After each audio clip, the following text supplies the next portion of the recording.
시청자 여러분, 안녕하십니까? 7월 16일 화요일 JTBC 뉴스 아침엔 시작합니다. 문재인 대통령이 오늘 윤석열 후보자의 검찰총장 임명안을 제거할지 주목됩니다. 자유한국당과 바른미래당이 윤 후보자의 위증 논란 등을 이유로 계속해서 사퇴를 요구하고 있는 가운데 국회 인사청문 보고서는 재송부 시한인 어제까지 청와대에 도착하지 않았습니다. 오는 18일로 예상되는 문재인 대통령과 여야 5당 대표 회동 이후로 윤 후보자의 임명안 제거를 미룰 것이라는 관측도 나옵니다. 국회 환경노동위원회가 석 달여 만에 고용노동 소위를 열어 탄력, 선택 근로제를 두고 논의를 했지만 결론을 내지 못했습니다. 모레 다시 소집을 해서 탄력 근로자에 합의를 한 한국노총과 경총, 그리고 선택 근로제 수요가 많은 IT 업체의 의견을 듣기로 했습니다.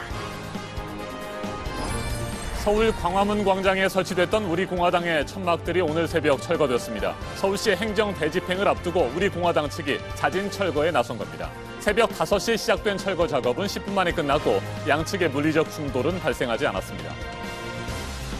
이주 여성 의원 4명을 겨냥해서 자기 나라로 돌아가라는 발언을 해 비난이 거세지고 있는 트럼프 미국 대통령이 오히려 이들이 자신에게 사과를 해야 한다고 말했습니다. 백인 지지층을 결집시키기 위한 전략으로 분석되고 있습니다. 지난 14일 러시아 여객기를 타고 한국에 도착한 러시아인 26명이 입국을 거부당해 러시아로 돌아갔습니다. 러시아인은 관광 목적으로만 비자 없이 60일까지 한국에 머물 수 있는데 이들은 한국에 방문한 목적을 증명하지 못한 것으로 전해졌습니다. 아프가니스탄에서 반군 조직 탈레반이 도로에 매설한 폭탄이 터지면서 결혼식 하객들이 탄 차량 행렬을 덮쳤습니다. 13명이 숨지고 10여 명의 부상자가 나왔습니다. 문재인 대통령이 윤석열 후보자의 검찰총장 임명안을 오늘 제거할 가능성이 있습니다. 윤 후보자에 대한 국회 인사청문 보고서가 재송부 시한인 어제까지도 도착하지 않았기 때문입니다. 그동안 사퇴를 요구해온 자유한국당과 바른미래당은 검찰총장 임명에 강하게 반발할 것으로 예상됩니다. 네, 여야가 충돌하고 있는 상황에서 황교안 자유한국당 대표는 문재인 대통령과 만나겠다면서 입장을 바꿨습니다. 일본 수출 규제에 대한 논의가 필요하다는 이유였는데요. 대통령과 5당 대표가 만나는 날짜로 모레가 지금 예상이 되고 있습니다. 이 회동 이후에 임명안을 제거할 것이라는 관측도 있습니다. 성화선 기자입니다. 문재인 대통령이 청문 보고서 없이 윤석열 검찰총장 후보자에 대한 임명안을 제거할 가능성이 있습니다. 임기는 오늘 25일 0시부터 시작됩니다. 앞서 문 대통령은 국회 윤 후보자의 청문 보고서를 어제까지 보내달라고 했습니다. 하지만 자유한국당과 바른미래당은 위증 논란 등을 이유로 윤 후보자의 사퇴를 요구했습니다. 이 때문에 윤 후보자가 임명되면 강하게 반발할 것으로 보입니다. 이런 가운데 여야 5당 사무총장들은 오늘 문 대통령과 5당 대표의 회동 일정과 의제를 확정하기로 했습니다. 어제 황교안 대표가 문 대통령과의 회담을 제안하면서입니다. 실질적인 논의가 가능하다면 우리 당은 대승적 차원에서 어떤 회담이라도 수용하겠습니다. 오는 18일에 만날 가능성이 높습니다. 여야는 정경도 국방부 장관 해임 건의안을 두고도 의견 차이를 좁히지 못한 상황입니다. 문 대통령과 5당 대표의 청와대 회동이 여야 대치 국면의 변수로 떠올랐습니다.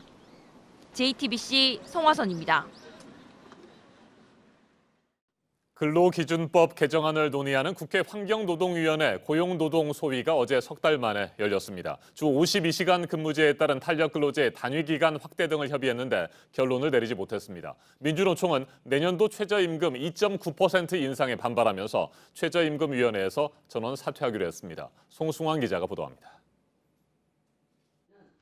패스트트랙 정국으로 지난 4월 이후 문을 닫았던 국회 환경노동위원회 고용노동소위원회에서 여야가 어제 다시 마주 앉았습니다.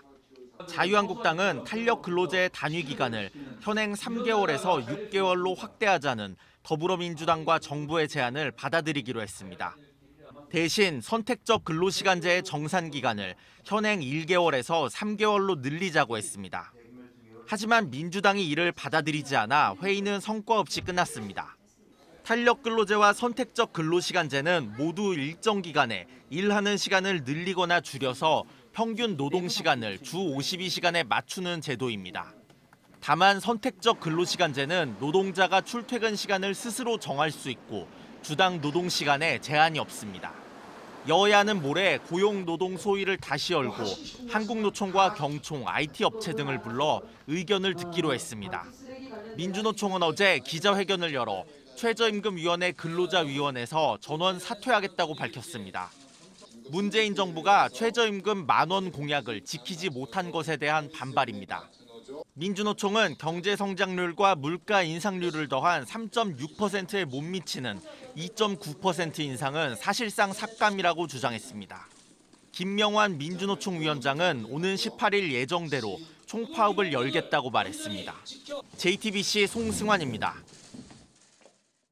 전주 상산고와 안산 동산고를 비롯한 자율형 사립고의 운명이 이번 주부터 순차적으로 결정됩니다. 시도교육청이 이들 자사고의 지정을 취소한 데 대해서 교육부가 최종 결정을 내리는 겁니다. 스스로 자사고를 포기하는 학교도 나오고 있습니다. 박유미 기자입니다. 교육부는 전북과 경기도교육청이 재지정을 하지 않은 자율형 사립고들에 대한 최종 판단을 이번 주에 내립니다. 청문 절차가 끝난 전주 상산고와 안산 동산고부터 이번 주 후반께 지정 취소를 확정할지 결정할 방침입니다. 학교 측 거부로 청문이 무산됐던 부산 해운대고는 23일 청문 절차를 다시 밟기로 했습니다. 자사고를 재지정할 권한은 시도교육청이 갖고 있지만 교육부 장관의 동의를 얻어야 평가 결과가 최종 확정됩니다. 이런 가운데 스스로 자사고를 포기하는 학교도 속속 나오고 있습니다. 서울 경문고는 자사고에서 일반고로 전환하겠다는 신청서를 교육청에 냈습니다. 내년에 평가를 받는 군산 중앙고와 익산 남성고, 대구 경일여고에 이어 올해 들어 4번째입니다. 이 학교들은 신입생 모집이 어려워 재정 압박을 받고 있습니다. 최근 자사고 신입생 모집에선 정원보다 미달하는 학교가 속출하고 있습니다. 수시나 학종 등 다양한 대입 방식과 내신 상대평가와 같은 교육 환경 변화도 영향을 받았다는 분석이 나옵니다. 교육당국은 예산 지원을 받는 일반고를 선택하는 자사고가 더 늘어날 걸로 보고 있습니다. JTBC 박유미입니다. 도널드 트럼프 미국 대통령이 자신의 이민 정책에 반대해온 민주당 이주 여성 의원 4인방을 겨냥해 자기 나라로 돌아가라고 공격하는 발언을 했죠. 미국 내 인종 갈등에 다시 불을 붙였습니다. 야당은 외국인 혐오 발언이라며 반발하고 나섰고 메이 영국 총리도 용납할 수 없는 일이라고 비판했습니다. 이번 트럼프 대통령의 발언이 대대적인 불법 이민자 단속과 맞물려 내년 대선을 겨냥한 고도의 전략이라는 분석도 나옵니다. 워싱턴을 연결합니다. 임종주 특파원, 트럼프 대통령이 인종차별적 언급을 휴일에 그것도 트위터를 이용해 맨 처음 했잖아요. 그런데 오늘은 그 발언을 아예 공개적으로 다시 했군요. 네, 그렇습니다. 휴일에 트위터로 민주당 유색 여성 의원 4명을 노골적으로 공격한 트럼프 대통령이 오늘은 공개석상에서 그 발언을 직접 언급했습니다. 먼저 들어보겠습니다. As far as I'm concerned, if you hate our country, if you're not happy here, you can leave. And that's what I say all the time. That's what I said in a tweet.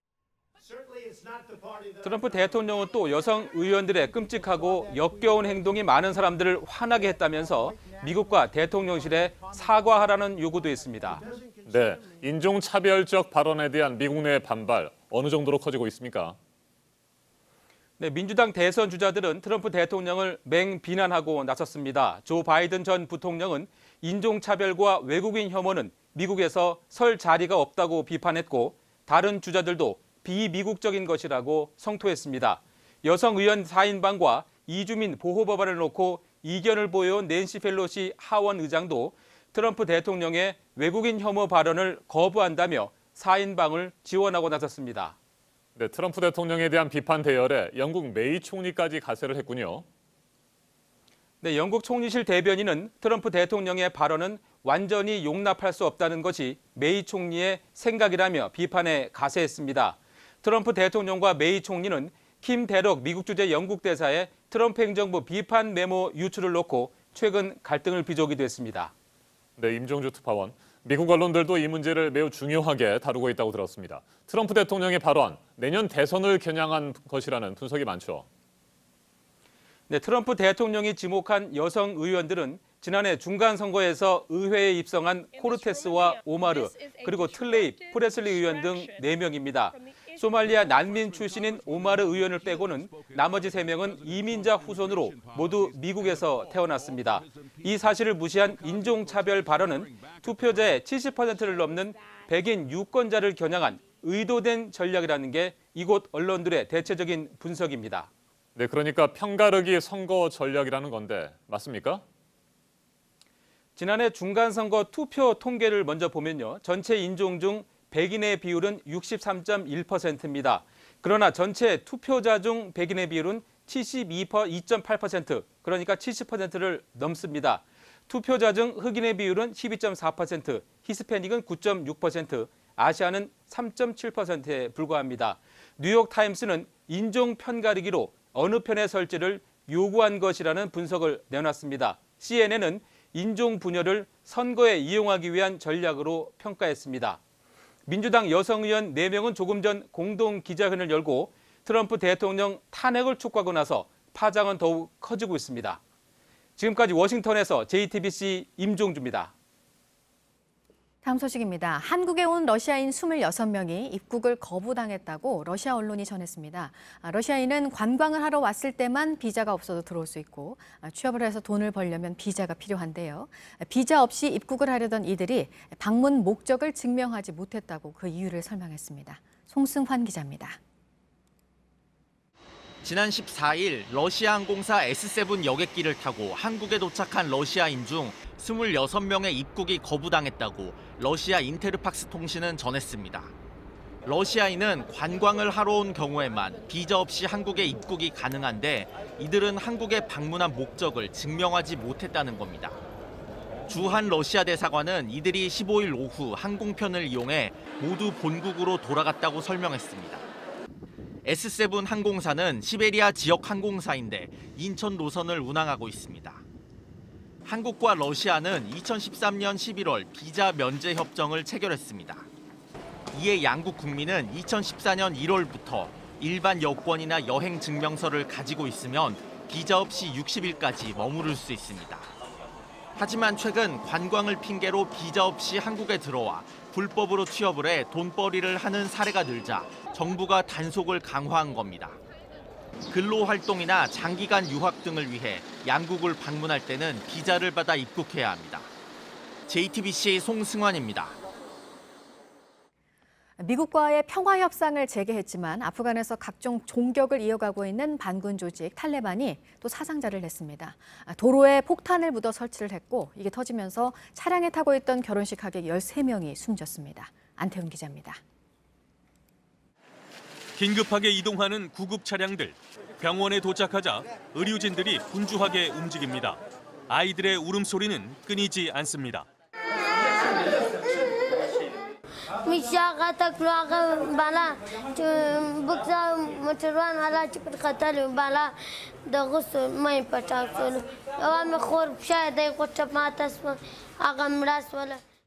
도로에 매설된 폭탄이 터지면서 결혼식 축하 차량에 타고 있던 하객 13명이 숨졌습니다.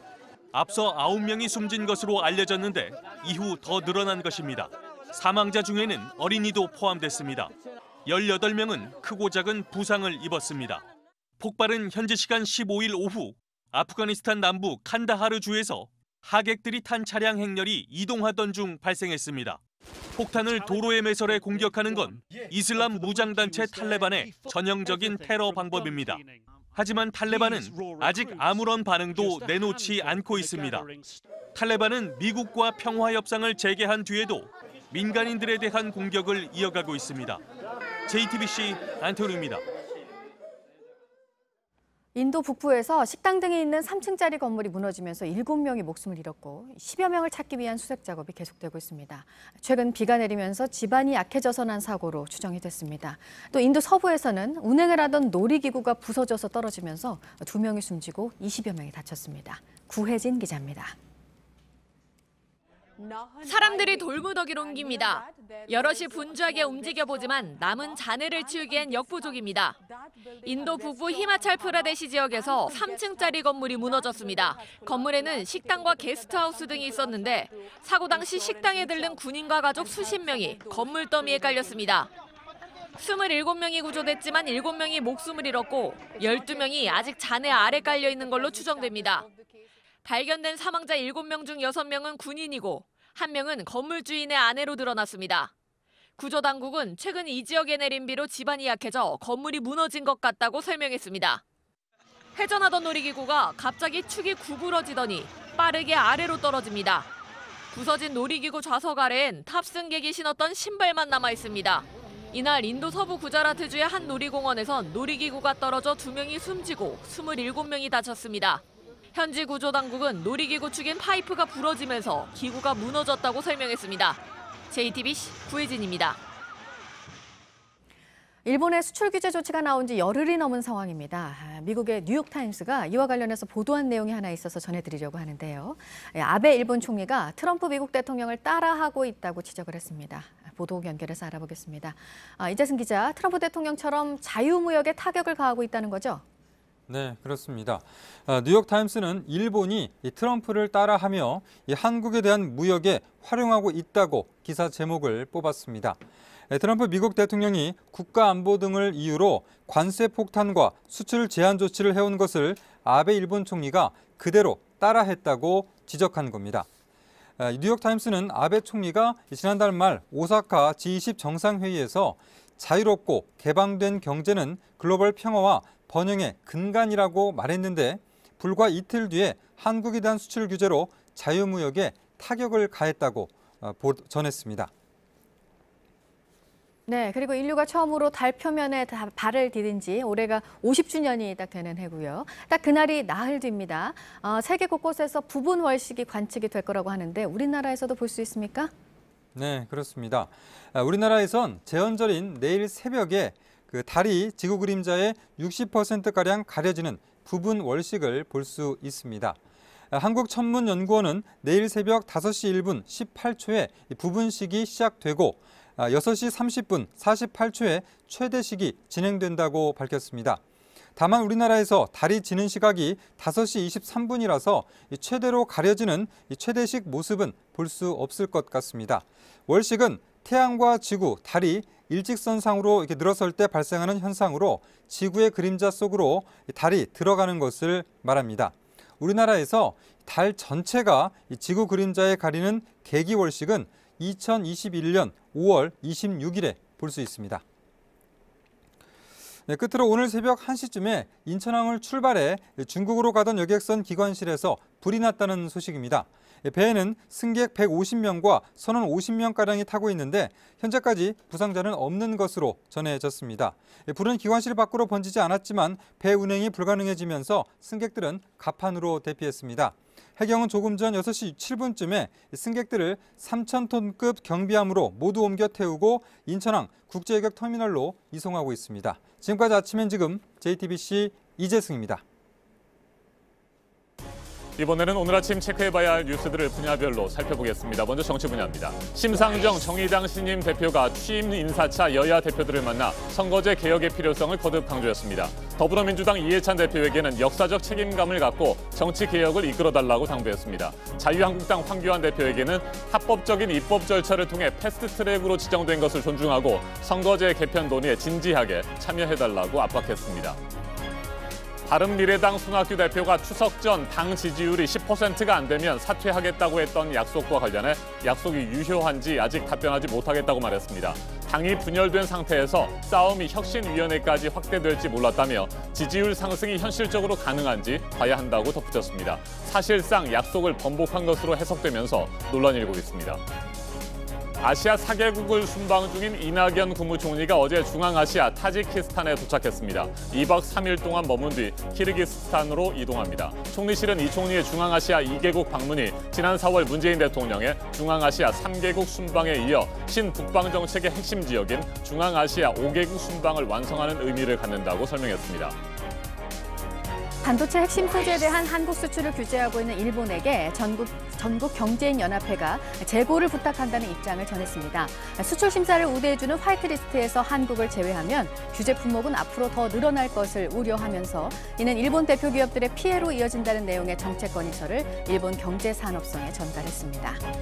기업 최대 주주가 지분을 상속할 때 할증률이 최대 30%가 적용되는 걸 낮추는 방안을 정부가 검토하고 있습니다. 기업 활동을 돕기 위한 조치로 이달 말 발표하는 내년도 세법 개정안에 이 내용을 포함하기로 하고 당정이 지금 조율을 하고 있습니다. 조정이 된다면 할증세가 도입이 되고 26년 만에 제도 개편입니다. 다만 상속세율 자체는 손보지 않을 것으로 알려졌습니다.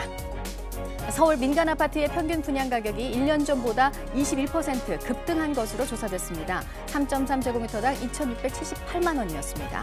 주택도시보증공사가 집계를 했는데요. 전국 아파트로는 3.3제곱미터당 1,167만 원으로 1년 전보다 9%가량 올랐습니다. 계속해서 사회 분야 뉴스입니다. 어제 오후 4시 20분쯤 경기도 용인시의 한 아파트에서 빗물 누수로 100여 세대의 전기 공급이 끊겼습니다. 어제 내린 비로 전기 공급 장치에 문제가 생긴 것으로 추정됩니다. 오늘 새벽 2시쯤 전기 공급이 재개됐고 주민들은 10시간 가까이 불편을 겪었습니다. 어제 저녁 8시쯤 충남 당진시의 폐유 처리 공장에서 불이 났습니다. 기계, 설비 등이 불에 타 1,800만 원 상당의 재산 피해가 났고 인명 피해는 없었습니다. 불이 난 탱크에서 폭발음이 났다는 목격자 진술을 토대로 소방당국이 정확한 화재 원인을 조사하고 있습니다.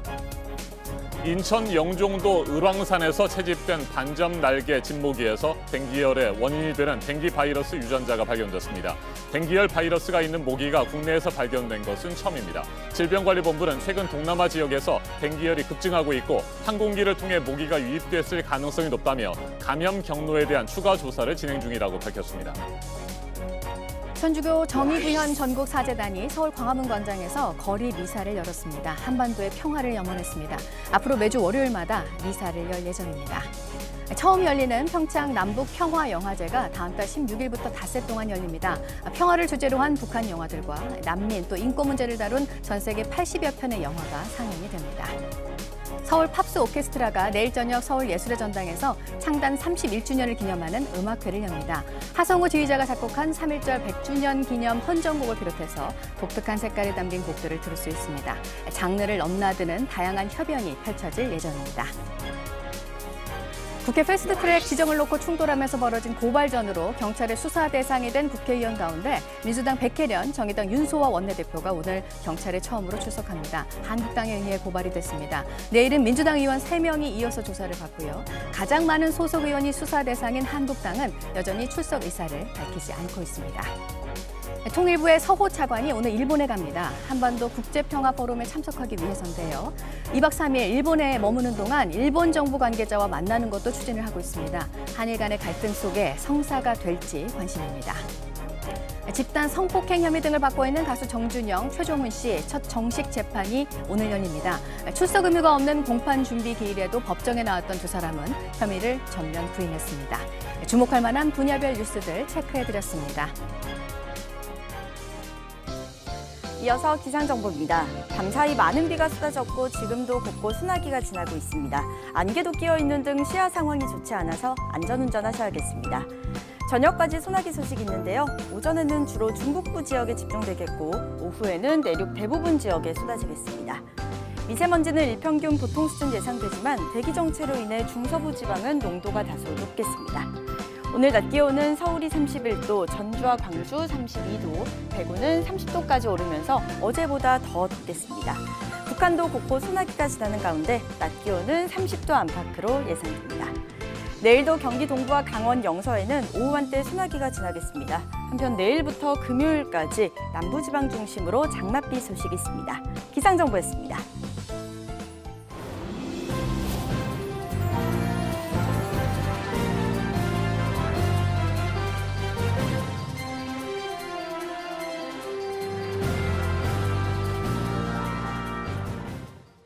대낮에 한 노숙인이 학교 근처에 있던 초등학생 2명의 목을 졸라 경찰에 붙잡혔습니다. 이 노숙인은 아이들 소리가 시끄러워서 그랬다고 변명했는데요. JTBC가 당시 CCTV를 확보했습니다. 하혜빈 기자입니다. 검은색 야구모자를 눌러쓴 한 남성이 찻길 한복판을 건너 걸어옵니다. 편의점 앞 의자에 앉아있던 초등학교 4학년 A군에게 다가가더니 위협을 하듯 한쪽 손을 들어 올립니다. 곧이어 양손으로 A군의 목을 붙잡고 조르기 시작합니다. 앞뒤로 강하게 흔들기도 합니다. 이 남성은 근처 공원에서 생활하던 노숙인 46살 박모 씨입니다. 박 씨는 이날 편의점 주인의 신고로 출동한 경찰에 붙잡혀 구속됐습니다. A군을 포함해 초등학생 2명의 목을 조르고 또 다른 1명에게는 욕을 하면서 위협한 혐의를 받습니다. 범행 당시엔 술에 취해 있었습니다. 충격을 받은 아이들은 병원 치료를 받고 있습니다. 애들 당연히 놀란 상태인데 한 명만 울었고 한 명은 놀라는 상태였고요. 저희가 다 이제 어른이 왔으니까 걱정하지 말라고 그리고 경찰도 다 왔으니까 잘 이렇게 할 거라고 했고.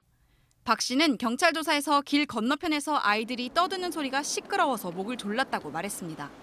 경찰은 오늘 박 씨를 폭행 혐의로 검찰에 넘길 예정입니다. JTBC 하혜빈입니다. 어젯밤 9시 15분쯤 강원도 삼척시 가곡면 도로에서 코란도 승용차가 길을 건너던 보행자 3명을 들이받았습니다.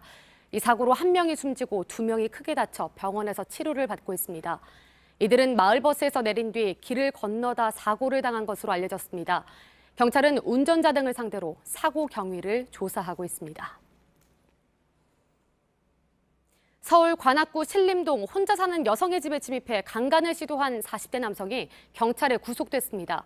법원은 범죄 혐의가 소명되고 사안이 중대하며 도주 우려가 있어서 영장을 발부했다고 설명했습니다. 이 남성은 지난 11일 새벽 신림동의 한 원룸 화장실 창문을 통해 집 안으로 들어간 뒤 혼자 있던 여성을 성폭행하려 한 혐의를 받고 있습니다. 피해자가 완강하게 저항하자 달아났고 경찰은 지난 13일 경기도 과천 경마장에서 남성을 체포했습니다. 배우 강지환 씨 성폭행 피해자 측이 강 씨와의 합의를 종용받았다는 내용의 의견서를 경찰에 제출한 것으로 확인됐습니다. 피해 여성 측 변호인은 소속 업체가 피해자 측의 합의를 종용하는 연락을 취하고 있는데 이런 일이 없었으면 한다는 취지의 의견서를 경찰에 제출했습니다. 경찰은 회유성 메시지를 보낸 당사자가 누구인지 아직 파악되지 않은 상태라며 의견서를 살펴본 뒤 법적으로 문제가 있는지 검토할 방침이라고 밝혔습니다.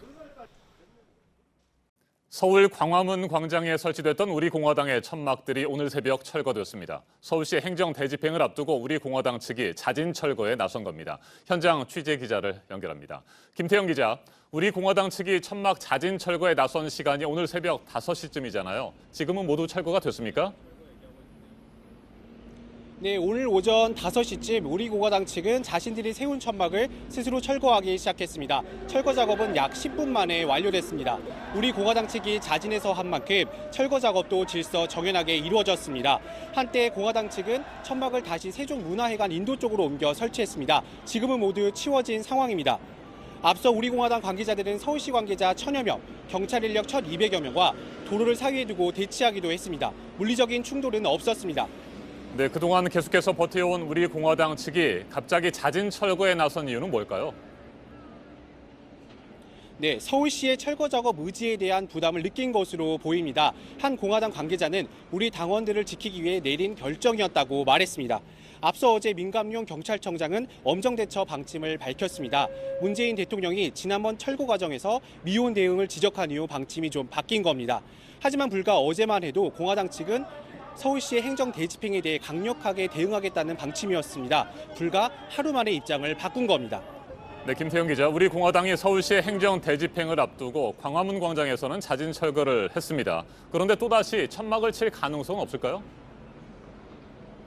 네, 또 천막을 기습적으로 설치할 가능성을 배제할 수는 없습니다. 여전히 우리공화당 측은 농성활동을 정당 활동의 일환이라고 주장하고 있기 때문입니다. 하지만 이번에는 지난번과 달리 자신들이 스스로 철거하면서 상황이 달라졌습니다. 현재 서울시는 천막 설치는 엄연한 불법 행위인 만큼 또 설치한다면 강하게 조치하겠다고 경고했습니다. 지금까지 광화문 광장에서 JTBC 김태영입니다. 사회적으로 논란이 뜨거운 이슈에 대해서 다양한 목소리를 들어보는 맞짱 토론 시간입니다. 오늘 주제는 갈등이 이어지고 있는 노동 현안들이죠. 내년도 최저임금과 탄력 근로제입니다. 오는 18일 민주노총이 총파업을 예고하면서 최대 분수령을 맡고 있습니다. 먼저 출연자들을 소개해드립니다. 제 오른쪽으로 탄력 근로제 확대 찬성하고 계시죠. 신세돈 숙명여대 경제학과 교수 나오셨습니다. 안녕하십니까? 반갑습니다. 네. 그리고 제 왼쪽에 탄력 근로제 확대 반대하고 계시는 김성희 산업노동정책연구소 소장 나오셨습니다. 어서 오십시오. 안녕하세요. 네. 어제 환경노동위원회가 열렸습니다. 국회에서 회의가 진행이 됐는데 더불어민주당과 자유한국당이 탄력근로제 단위 기간을 기존 3개월에서 6개월로 확대하는 방안에 대해서 논의를 했습니다. 한때 자유한국당이 3개월에서 6개월로 확대하는 방안에 대해서 찬성하는 듯 보였습니다만 결론을 내리지 못했습니다. 재량 근로제 그리고 선택 근로제 문제와 함께 처리해야 된다고 하는 것이 자유한국당의 주장이었기 때문에 결론을 내리지 못한 건데요. 두 분의 말씀 먼저 듣겠습니다. 탄력근로제와 관련해서 찬성과 반대 입장이십니다. 먼저 탄력근로제 확대 찬성하고 계시는 신세동 교수, 그 이유는 뭔가요? 일단 이제 근로기준법에 정해진 시간이 하루 8시간, 그다음에 주당 40시간인데 그걸 너무 엄격하게 적용을 하다 보면 예를 들어서 주문이 너무 많이 들어온다든지 이런 경우에 기업이 감당을 할 수가 없죠. 네. 그래서 우리 근로기준법에도 탄력 근로제라는 것을 53조에 적용을 해놨어요. 문제는 단위 기간을, 그러니까 그것을 적용하는 단위 기간을 3개월이냐 6개월이냐 1년이냐 이게 이제 쟁점이 된 것이죠. 근본적으로 탄력 근로제를 우리 근로기준법이 허용을 하고 있다는 것은 기업의 어떤 그런 상황을 탄력적으로 반영해 주자는 뜻이기 때문에 저는 기본적으로 굉장히 좋은 제도라고 생각해요.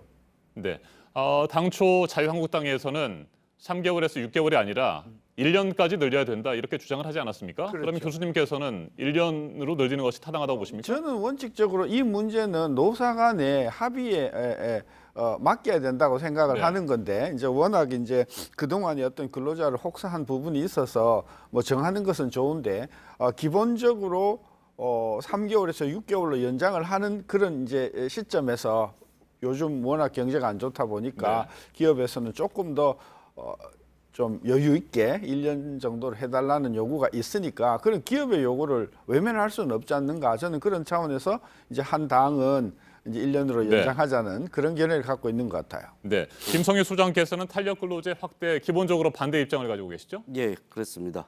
우리나라 이제 OECD 평균보다 1년에 400시간 정도 그 사람들보다 이제 1년으로 치면 2달 반 정도 더 일하는 셈인데요. 이렇게 장시간 노동을 하는 국가에서 장시간 노동을 축소해야 되는 그런 과제와 탄력적 근로시간제 확대는 역행하는 조처다 이렇게 볼 수 있죠. 그래서 장시간 노동을 계속 지속할 것이냐, 과연 장시간 노동으로 인한 폐해를 우리가 줄이는데 줄이기 위해서 주 52시간 상한제를 실시했는데 그에 반대하는 조처를 동시에 실시한다면 도대체 어떻게 흘러갈 것인지 장담할 수 없다라는 점이 문제죠. 그래서 서구 국가들에서는 뭐 35시간제, 36시간제 그럴 때 기준 노동 시간이 또 지켜지는 나라입니다.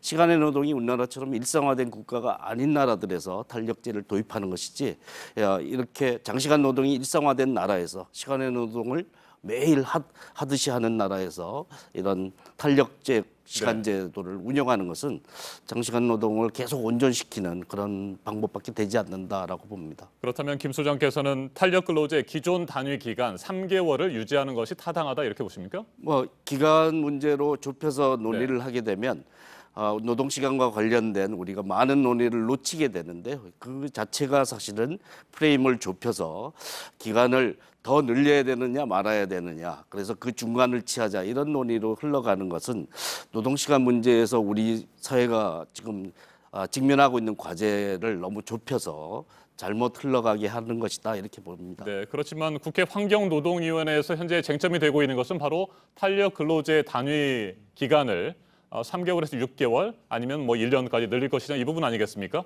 여야가 6개월로 상당히 뭐 의견을 좁히긴 했습니다만 앞에서 제가 언급을 해드린 것처럼 이 탄력 근로제뿐만이 아니고요. 선택 근로제, 재량 근로제, 이른바 유연 근로제라고 할 수 있는데 이것들과 같이 연계해서 처리하자라고 하는 것이 바로 자유한국당의 입장이기 때문입니다. 이렇게 해서 연계 처리하는 부분에 대해서 어떤 생각을 가지고 계신지 이번에는 김 소장께서 먼저 말씀을 해주시겠습니까? 예, 사실 탄력적 시간제 논의할 때 기간을 이제 현행 뭐 노사합의로 3개월까지 할 수 있는 것을 6개월로 확대하는 것과 그와 함께 이제 장시간 노동의 폐해라고 할 수 있는 건강에 굉장히 심각한 위협이 되니까 건강권 확보를 위한 조처와 또 이런 탄력적 시간제 확대로 인해서 노동자들의 소득이 감소하는 문제를 어떻게 보전할 것인가, 이런 사안끼리의 상호 맞교환을 하자 이런 구도로 잡혔었는데 여기에 이제 다른 얘기들이 더 얹어지면서 뭐 도입 요건을 완화하자는 사용자 쪽 요구와 또 여기에 이제 IT 업계나 이런 데서 요구하고 있는 재량근로제 정상기간 확대다 이런 얘기들이 이제 더 붙여지는데 원래 구도였던 기간 확대와 건강권 확보, 소득 보전 간에 어떤 균형을 맞출 것인가 이 논의의 중심으로 다시 돌아가는 것이 맞다 이렇게 봅니다. 네, 신 교수님께서는 이번 논의 과정에서 아예 뭐 선택 근로제 또 재량 근로제 문제까지 같이 다루는 것이 옳다고 보십니까? 저는 옳다고 보고요. 네. 왜냐하면 이게 선택 근로제나 재량 근로제는 근본적으로 근로자 입장에서 자기의 필요에 의해서 자기의 선호에 의해서 그 탄력적으로 운영하는 것이니까 저는 근로자의 입장에서 굉장히 이것이 괜찮은 전 제도라고 보고 그런 부분을 같이 저는 해결하는 것은 근로자를 위해서도 좋고 또 사용자를 위해서도 좋은 제도다라고 보는데 이제 한나라당이 그걸 같이 묶어서 네. 이렇게 처리하는 것에 대해서는 그건 한나라당한테 물어봐야 될 것 같고 저는 일단은 선택근로제나 또는 이 재량근로제나 또는 연장근로제에 관련된 여러 제도들은 근로자의 관점에서 수용하는 그런 면이 있기 때문에 네. 저는 그런 쪽으로 좀 제도가 개선되었으면 좋겠다 싶고요. 사실 이 논리는요, 지금 우리가 이야기하는 탄력 근로제 이 문제는 점점 사실은 빛을 잃어갈 거라고 봐요. 네. 그러니까 아까 우리 이제 김 소장님 말씀 맞다나 굉장히 혹사했던 시절은 1970년대, 80년대 그야말로 봉건 시대 때의 환경이지만 점점 이제 사회가 바뀌어 가니까 오히려 더 이상 문제가 되지 않는 쪽으로 가기 때문에 네. 저는 점점 시간이 흐르면서 이 이슈는 점점 덜해질 거라고 봐요. 네, 선택 근로제를 간단히 설명을 드리면 주 52시간 근무제는 유지를 하면서 하루 8시간 노동이라고 하는 규정 자체를 없애자 이런 것 아니겠습니까? 한 달 범위 내에서 네, 한 달 범위 안에서. 내에서 지금 기본적으로 주 40시간 그다음에 일 8시간 기준 두고 네. 그 한 달의 범위 내에서 근로자가 원하면 근무 시간을 탄력적으로 운영해 줄 수 있도록 하는 제도가 지금 선택 근로 시간 제도. 네, 선택 근로제, 재량 근로제를 포함한 유연 근로제 전반에 대해서 반론하실 수 있는 기회를 좀 한번 드려보겠습니다. 예. 김 소장님. 재량 근로제는 노동자에게도 유리할 수도 있는 제도일 수 있습니다. 그건 뭐 이제 사용자가 어떻게 쓰느냐에 따라 좀 다르긴 하지만 일단 재량 근로제에 대해서 간단히 설명을 좀 해주시겠습니까? 재량 모르시는 분들이 있을 것 근로제라는 같아요. 거는 꼭 그 출근을 해서 그 업무를 하지 않아도 업무 시간으로 인정해주는 제도죠. 밖에서 일하는 일이 많은 업종이나 뭐 언론의 기자들도 마찬가지죠. 그렇게 허용해주는 가내에서 일을 하는 것도 근무 시간으로 봐주는 것인데요. 뭐 사용자들도 이제 고민은 이쪽을 확대했을 때 과연 실제로 일을 하는지 여부를 확인하기 어렵다는 것 때문에 뭐 고민을 하지만 일의 특성상 그럴 필요가 있을 때 또 노동자들의 개인적인 생활과 이런 걸 좋아하는데 필요할 수도 있습니다. 출퇴근 시간을 낭비하지 않는다. 그리고 일에 집중할 수 있다. 이런 점에서 서로에게 도움이 될 수도 있는 제도일 수 있습니다. 그런데 선택적 근로시간제는 이 업무의 범위를 근무 시간에 기간이라는 게 특정한 주에 또 특정한 월에 제한을 두지 않게 되면 장시간 노동 일상화에 기여하게 될 가능성이 많고 근로시간을 확인하기가 어렵다는 문제점들도 생기게 되죠. 그래서 정상 기간을 이제 한 달 이내로 좁게 잡는 이유가 그러한 요인인데요. 이걸 확대하게 되면 이게 장시간 노동이 일상화되고 언젠가는 늘리면 언젠가는 줄여야 되는데 줄이는 시간들이 확보되지 않을 위험성이 있기 때문에 장시간 노동의 일상화된 나라에서 근로시간이 제대로 준수되지 못하는 그런 문제가 발생하는데 그리고 그로 인한 피해가 노동자에게 돌아가는 그런 결과만 초래할 위험성이 높다라고 볼 수 있죠. 네, 노동자 측에서는 장시간 노동의 일상화도 문제지만 그에 따른 보상도 제대로 받지 못할 가능성에 대해서 우려하고 있는데 이 부분도 맞습니까? 그렇습니다. 그러니까 시간의 노동 뭐 낮은 기본급 가지고 시간의 노동을 통해서 이제 소득을 벌충해서 생활비를 벌고 있는 많은 분들이 계신데 이런 탄력적 근로시간제나 선택적 근로시간제 같은 경우에는 이 뭐 시간의 노동 수당이 제대로 지급되지 않습니다. 그렇기 때문에 생활비를 벌충했던 그런 시간의 노동 수당만 줄고 이런 일대로 하고 최근에 우편 집배원 비정규직 분이 돌아가셨죠. 과로사로 돌아가신 분이 바로 그런 사람입니다. 52시간 이제 줄인다 그러면서 실제로 소득은 줄었는데 일은 예전처럼 하고 출퇴근 카드만 일을 하다가 출근 카드 찍고 퇴근하기 전에 퇴근 카드 찍고 이런 방식으로 운영되는 경우가 최악의 경우인데 이런 선택적 근로시간제나 이런 유연근무 제도라는 것들이 이런 사태를 더 촉발할 수 있다는 점에서 주의가 필요합니다. 이게 탄력 근로제든 선택 근로제든 근로기준법에 보면 그 시행 요건 중에 하나가 반드시 당사자 간의 서면 합의가 있어야 돼요. 그래서 누구든 사용자든 근로자든 싫으면 서면 합의를 안 하면 이게 채용이 될 수 없는 제도거든요. 그래서 아까 그런 부분의 경우에는 당사자가 몰랐거나 그런 경우는 있을 수 있는데 기본적으로 근로자든 사용자든 서면 합의에 의해서 이 제도를 시행하도록 했기 때문에 그런 부분은 저는 다만 이제 근로자들이 잘 모르는 경우에 대해서 그 모르는 것을 잘 교육하고 하는 그런 부분은 정부나 아니면 노동기구에서 그것을 숙지시킬 필요는 있겠습니다만 저는 이것이 누구한테 일방적으로 유익하도록 그 도입된 제도는 아니다. 법에 양자가 서면 합의를 해야 된다. 그 부분을 강조하고 싶어요. 알겠습니다. 탄력 근로제와 관련된 얘기들 여기에서 일단 정리를 좀 하고요. 저희가 또 얘기를 해야 될 부분이 바로 내년도 최저임금에 대한 얘기입니다. 올해 최저임금은 8,350원이었습니다. 최근에 2.9% 인상된 8,590원으로 내년도 최저임금이 결정이 됐습니다. 노동자 측에서는 반발을 하고 있습니다. 이 부분에 대해서 어떤 의견들을 갖고 계신지 얘기를 듣겠습니다. 일단 신 교수님께서는 탄력 근로제 부분에 대해서 찬성하는 입장을 보이셨고 또 내년도 최저임금에 대해서는 동결이 필요했다 이렇게 보고 계시는 거죠? 원칙적으로 동결이 꼭 필요한 상황이었다.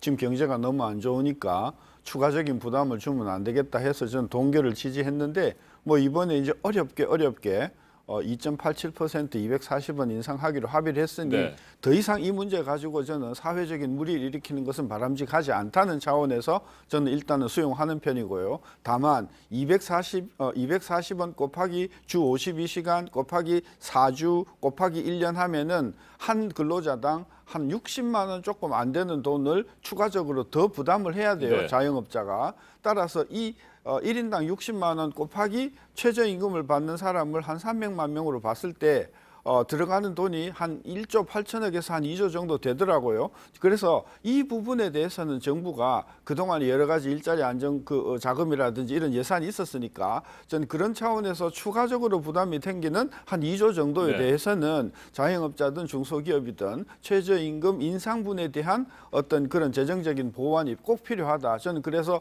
그런 재정 보완이 필요한 것이 수용되는 전제하에서는 저는 2.87% 인상은 수용할 만하다. 저는 그런 생각입니다. 알겠습니다. 동결이 더 타당할 수도 있었는데 일단 2.9%, 2.87% 인상에 대해서는 수용하는 입장이시다. 그렇습니다. 이런 말씀이시군요. 자, 김성희 소장께서는 탄력 근로제 확대에 반대를 하시면서 내년도 최저임금 인상률에 대해서는 너무 낮다. 이렇게 평가를 하셨습니다.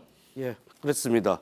우리나라 이제 경제 성장률과 물가 상승률 예상치가 한 4% 정도 됐었는데 그보다 낮은 수치인데 그러면 국민 경제가 성장하고 실질 임금이 유지되는 수준보다 거기에 따른 부가 성장하는 정도가 더 낮아진다라는 것이고요. 또 하나는 올해 이제 협약 임금 인상률이 4.2% 정도 되는데요. 그보다 낮게 된다라는 거죠. 우리나라 이제 최저임금 획기적 인상에 주목했던 이유는 저임금과 일을 하면서도 가난한 노동 빈곤을 없애서 양극화를 해소하자라는 것인데 양극화 해소와 역행하는 그런 인상률의 결과가 나왔다라는 겁니다. 탄력적 시간제에서도 나왔듯이 이제 서면 합의를 해서 뭐 문제가 없다라고 하셨는데 우리나라 이제 대표권이 없는 노동. 합의를 할 수 있는 주체를 대표자를 가지고 있지 못한 노동자들이 90%입니다. 그래서 이런 저임금에 시달리고 대표권 없는 노동에 있는 사람들의 가장 유력한 임금 인상 수단인 최저임금이 협약임금 인상률보다도 낮게 됐다라는 것, 그리고 경제 성장률, 물가 상승률보다 낮게 유지됐다라는 것은 후퇴이기 때문에 이것은 사실은 획기적 인상 때문에 속도 조절을 한다 하더라도 과하게 속도 조절을 했다라고 봅니다. 네, 문재인 대통령은 내년도 최저임금 시간당 10,000원 공약을 지키지 못한 데 대해서 최근 사과를 했습니다. 그러면서도 소득주도 성장 정책을 폐기한 것은 아니다. 이렇게 선을 그었습니다. 이에 대해서 어떻게 평가하시는지 짧게 한 30초 정도씩 말씀을 듣고 오늘 토론을 마무리하도록 하겠습니다. 먼저 신 교수님 어떻게 평가하세요? 일단 뭐 10,000원은 처음부터 저는 성취가 불가능했다는 거라고 봐서 별로 의미가 없는 이야기라고 보고요. 지난 2년 동안 너무 많이 올랐고요. 그다음에 지금 경제가 너무 안 좋고 저는 그래서 이 현장의 어떤 그런 그 자영업자들의 어려움을 감안해 준다는 차원에서 현재 그 2.87%의 인상과 더불어서 정부의 강력한 어떤 자영업자 또는 최저임금 해당되는 사람들에 대한 지원이 보강이 된다고 하면 뭐 무난한 그런 어떤 그런 결과였다고 봐서 이거 가지고 또 뭐 길거리로 나서고 또 국민들에게 눈살 찌푸리는 이런 일이 없었으면 좋겠다. 저는 그래서 노동계에서 한 해만이라도 올해 한 해만이라도 양보하고 한 발 뒤로 물러서는 네. 그런 결단해 주기를 바라는 겁니다. 네, 소득주도 성장 정책에 대해서도 뭐 더 많은 시간이 토론에 필요하겠습니다만 그 부분은 짧게 어떻게 생각하십니까? 저는 소득주도 성장 자체가 성립이 되지 않는 이론이라고 봐왔기 때문에 제가 의도적으로 언급을 피했는데 네. 성공할 수 없습니다. 분명히 실패할 거고요. 지금 3년 실패했는데요. 앞으로 2년 뒤가 되면 더 처참하게 실패할 거라고 봐서 뭐 계속 주장한다고 하시지만 해보세요. 내년, 내후년 경제는요. 지금보다 훨씬 더 나빠 있을 것이다.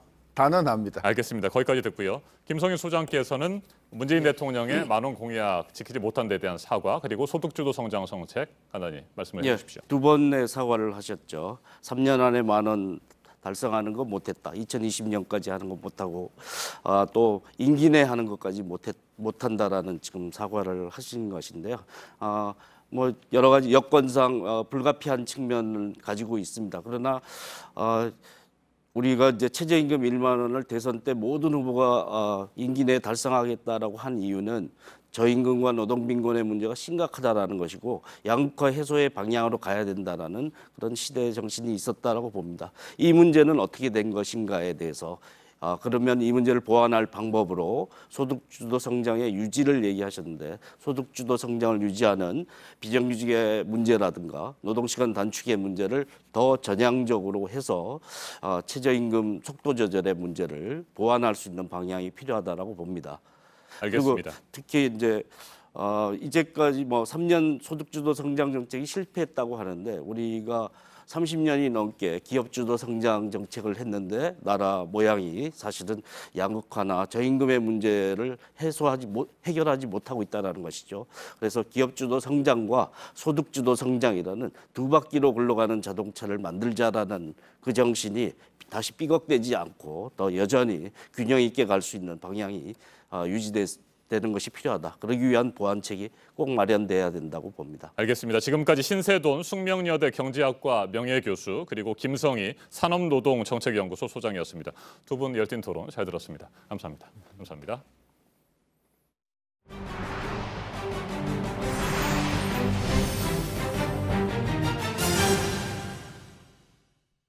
일본 정부의 수출 규제 조치가 시작되고 나서 대상이 된 반도체 핵심 소재 허가가 지금까지 단 한 건도 나지 않고 있습니다. 허가가 나기까지 기간이 공식적으로는 석 달 정도인데 보통 한 달이면 허가가 난다고 합니다. 이달 말까지는 지켜봐야 할 상황입니다. 최대 심사 기간인 90일을 넘기게 되면 이건 사실상 수출 금지라고 판단을 할 수 있을 것으로 보이는데요. 국내 기업들은 최대한 버티면서 대응책을 마련하겠다는 입장입니다. 이한주 기자입니다. 수출 규제 이후 일본의 소재 기업들은 수십 건의 수출 신청서를 정부에 냈습니다. 일본 정부는 민간 목적으로만 사용한다는 서약서도 요구했습니다. 進んでいたんですけども、今回から個別申請っていうことになるので、申請の書面作成としては頻度は増えるということだと思います、確実に。 하지만 허가가 난 건 아직 단 한 건도 없습니다. 삼성전자와 SK하이닉스도 이달 들어 일본에서 들여온 세계 핵심 소재는 없다고 밝혔습니다. 일본 정부가 통상 절차에 걸리는 기간이라며 공식적으로 밝힌 건 90일입니다. 하지만 보통 한 달이면 허가가 납니다. 이보다 늦어진다면 시간을 끌려는 의도로 해석할 수 있는 겁니다. 標準的にこれぐらいの期間でと定められているだけなんです。私の感覚で言えば4、5週間じゃないでしょうかね。4週間、5週間。 이 경우 WTO 제소 등 정부가 준비 중인 대응책도 속도를 낼 것으로 보입니다. 정부는 또 90일을 넘길 경우엔 사실상 수출 금지로 볼 수 있다는 판단입니다. 산업부 관계자는 이 경우 기업의 피해도 현실화돼 대응에 나설 수밖에 없을 것이라고 밝혔습니다. JTBC 이한주입니다. 직장 안에서의 괴롭힘을 금지하는 법이 바로 오늘부터 시행이 됩니다. 신고가 접수가 되면 바로 회사 측에서 조사를 해야 하고요. 피해자에 대한 보호, 그리고 가해자에 대한 징계 조치를 내려야 합니다. 직장 내에서 부당한 일을 당하지 않도록 미리 막는 시스템을 만든다는 의미가 있지만 당장 상황이 바뀌기는 또 어렵겠죠. 화장실도 허락을 받고 가야 하는 회사, 각종 갑질을 당하는 직원들, 그 실태를 지금부터 전해드리겠습니다. 배승주, 이자연 기자가 차례로 보도하겠습니다. 급해서 화장실에 가겠다는 문자입니다. 배가 아파서 간다는 내용도 있습니다. 경남 김해의 한 자동차 부품 제조업체 직원들이 화장실에 가기 전 부서장에게 보낸 겁니다. 지난달 1일부터 생긴 사내 규정 때문입니다. 안 보이면 톡 내지 문자를 보내고 가라. 그렇게 말씀을 하시더라고요. 그렇게 톡 보내기를 할 때까지 손이 떨립니다. 화장실 이용 횟수를 기록하기도 했습니다. 결과가 인사 고가에 반영된다는 말에 싫어도 따라야만 했습니다. 쉬는 시간 이외에는 무조건 자리에서 죽도록 일만 해라. 감옥도 아니고.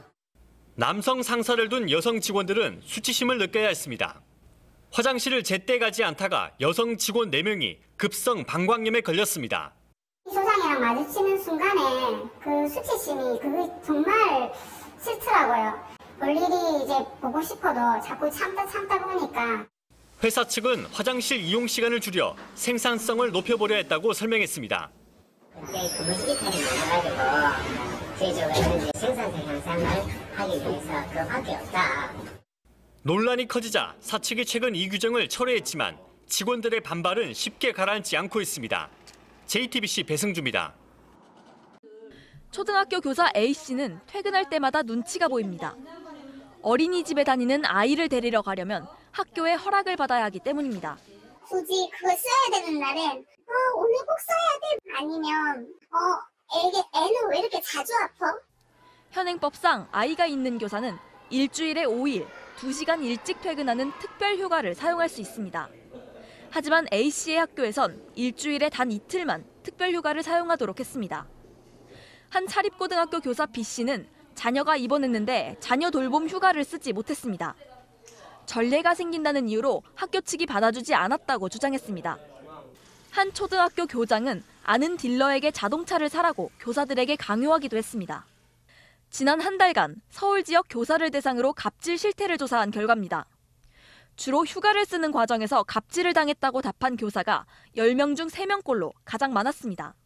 병원을 간다고 하면 무슨 병원을 가는 거냐? 어디가 아프냐? 피부과에 가려고 한다고 그러면 피부 검사를 하시는 분도 있고. 부당한 업무 지시를 받았다는 응답이 뒤를 이었고 막말을 들었다고 응답한 교사도 17%에 달했습니다. JTBC 이자연입니다. 오늘의 핵심 뉴스들을 정리해드리는 아침엔 주요 뉴스입니다. 문재인 대통령이 오늘 윤석열 검찰총장 임명안을 제거할 것으로 보입니다. 자유한국당과 바른미래당이 윤 후보자의 위증 논란 등을 이유로 계속해서 사퇴를 요구하고 있는 가운데 국회 인사청문 보고서는 재송부 시한인 어제까지 청와대에 도착하지 않았습니다. 대통령의 검찰총장 임명 강행에 대한 자유한국당 등의 반발이 거셀 것으로 예상됩니다. 국회 환경노동위원회가 석 달여 만에 고용노동 소위를 열어 탄력근로제 관련 논의를 했지만 결론이 나오지 않았습니다. 모레 다시 소집이 됩니다. 탄력근로제에 합의한 한국노총과 경총 그리고 선택근로제 수요가 많은 IT 업체의 의견을 들을 계획입니다. 서울 광화문 광장에 설치됐던 우리공화당의 천막들이 오늘 새벽 철거되었습니다. 서울시 행정 대집행을 앞두고 우리공화당 측이 자진 철거에 나선 겁니다. 새벽 5시에 시작된 철거 작업은 10분 만에 끝났고 양측의 물리적 충돌은 발생하지 않았습니다. 트럼프 미국 대통령이 이주 여성 의원 4명을 겨냥해 인종차별적인 발언을 한 것을 두고 비난이 거세지고 있습니다. 트럼프 대통령은 하지만 이 의원들이 자신에게 사과를 해야 한다고 말했습니다. 백인 지지층을 결집시키기 위한 전략으로 보입니다. 지난 14일 러시아 여객기를 타고 한국에 도착한 러시아인 26명이 입국을 거부당해 러시아로 돌아갔습니다. 러시아인은 관광 목적으로만 비자 없이 60일까지 한국에 머물 수 있는데 이들은 한국에 방문한 목적을 증명하지 못한 것으로 전해졌습니다. 아프가니스탄에서 반군 조직 탈레반의 공격이 또 있었습니다. 도로에 매설한 폭탄이 터지면서 결혼식 하객들이 탄 차량 행렬을 덮쳤습니다. 10여 명이 목숨을 잃었습니다.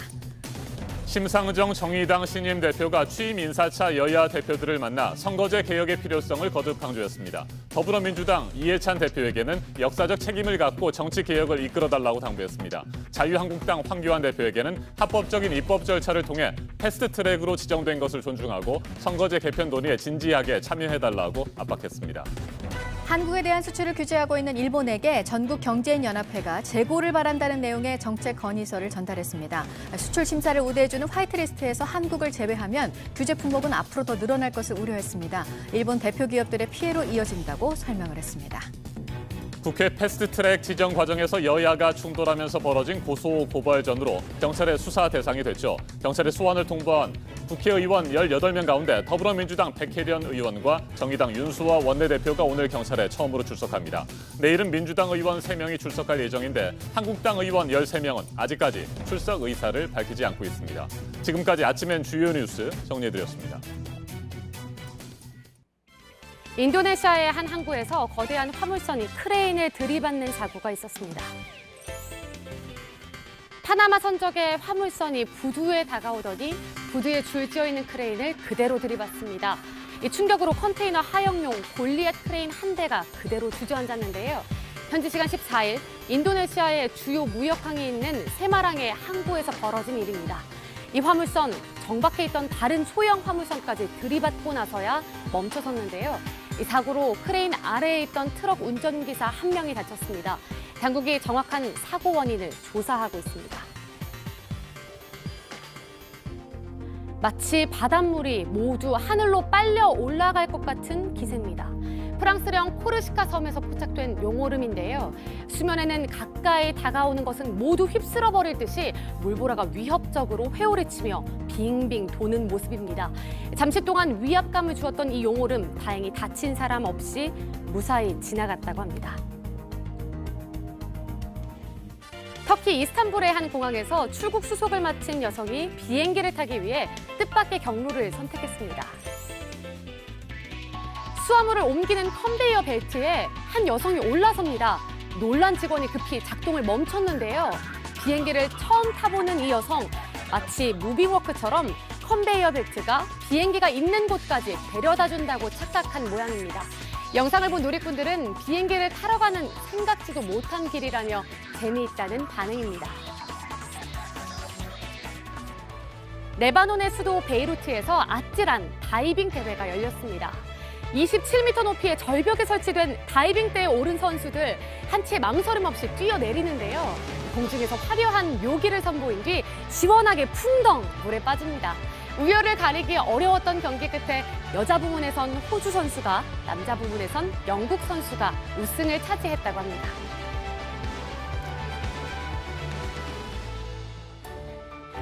에펠탑을 배경으로 까만 하늘에 하트 모양의 불꽃이 그려집니다. 현지 시간 14일 프랑스 대혁명 기념일을 맞아 에펠탑 인근에서 화려한 불꽃놀이가 열렸는데요. 하늘 가득 반짝이는 불꽃들이 별빛을 대신해 밤하늘을 밝힙니다. 이날 불꽃놀이는 프랑스 전역에서 진행됐는데요. 그중에서도 특히 에펠탑 앞에서 펼쳐지는 불꽃놀이가 가장 유명하다고 합니다. 아프가니스탄 남부 칸다하르주에서 폭탄이 터졌습니다. 폭탄은 결혼식 축하 차량에 타고 있던 하객들을 덮쳤는데요. 13명이 숨졌고 18명이 다쳤습니다. 이슬람 무장단체 탈레반의 소행으로 보입니다. 안태훈 기자입니다. 긴급하게 이동하는 구급 차량들. 병원에 도착하자 의료진들이 분주하게 움직입니다. 아이들의 울음소리는 끊이지 않습니다.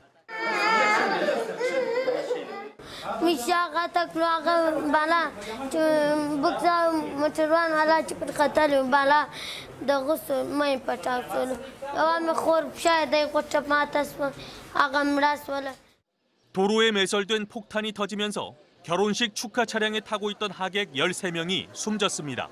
앞서 9명이 숨진 것으로 알려졌는데 이후 더 늘어난 것입니다. 사망자 중에는 어린이도 포함됐습니다. 18명은 크고 작은 부상을 입었습니다. 폭발은 현지 시간 15일 오후 아프가니스탄 남부 칸다하르주에서 하객들이 탄 차량 행렬이 이동하던 중 발생했습니다. 폭탄을 도로에 매설해 공격하는 건 이슬람 무장단체 탈레반의 전형적인 테러 방법입니다. 하지만 탈레반은 아직 아무런 반응도 내놓지 않고 있습니다. 탈레반은 미국과 평화 협상을 재개한 뒤에도 민간인들에 대한 공격을 이어가고 있습니다. JTBC 안토니입니다.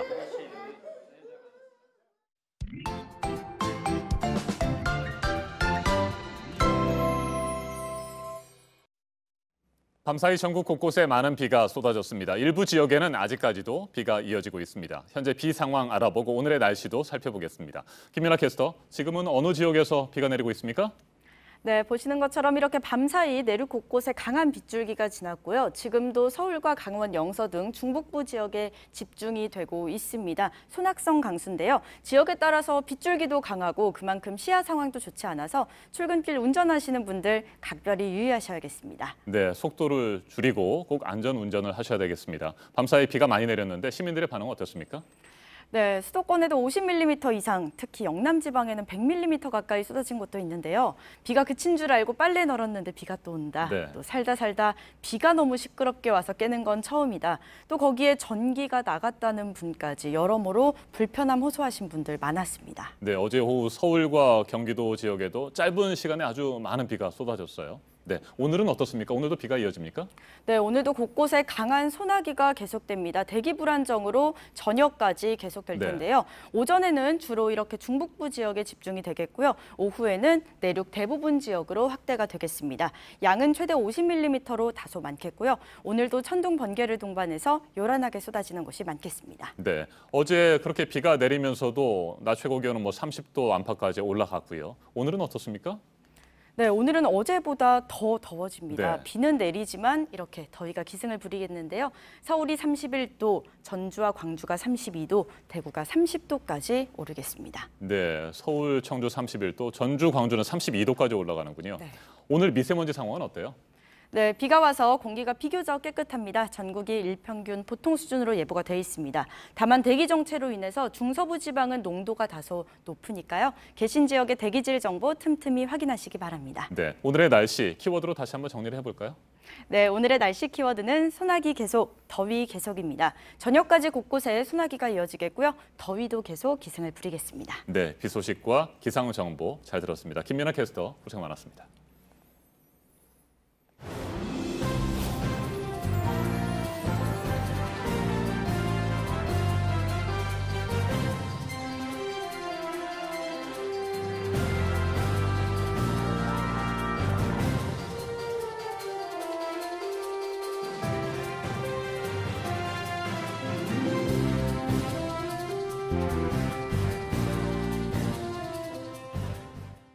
네, 화요일 아침 8시 1분 지나고 있습니다. 오늘 자정을 넘긴 시간에요. 인천 자월도 해상을 지나가던 카페리선에서 불이 났습니다. 200여 명을 태우고 중국으로 가던 길이었는데 불이 다행히 금방 꺼져서 인명피해는 없었다고 합니다. 아찔한 순간이었습니다. 보도 연결해서 알아보겠습니다. 이재승 기자, 그럼 지금 궁금한 게 승객들은 어떤 상태인가요?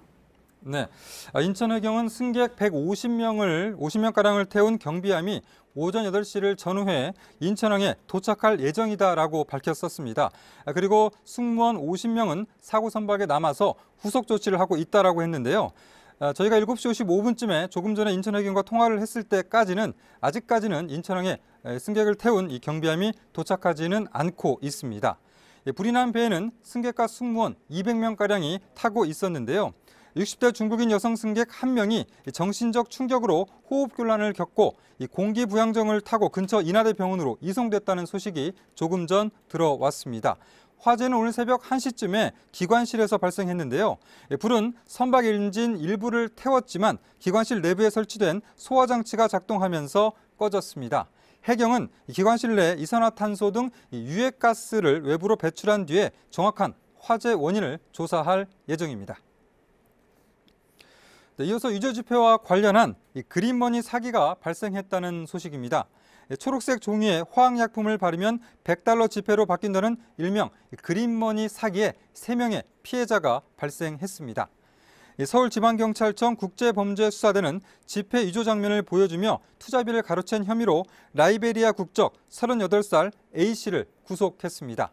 A씨는 그린머니 반입을 위한 탁송료와 투자비, 또 약품 비용 등 명목으로 약 7억 5천만 원을 가로챈 혐의를 받고 있습니다.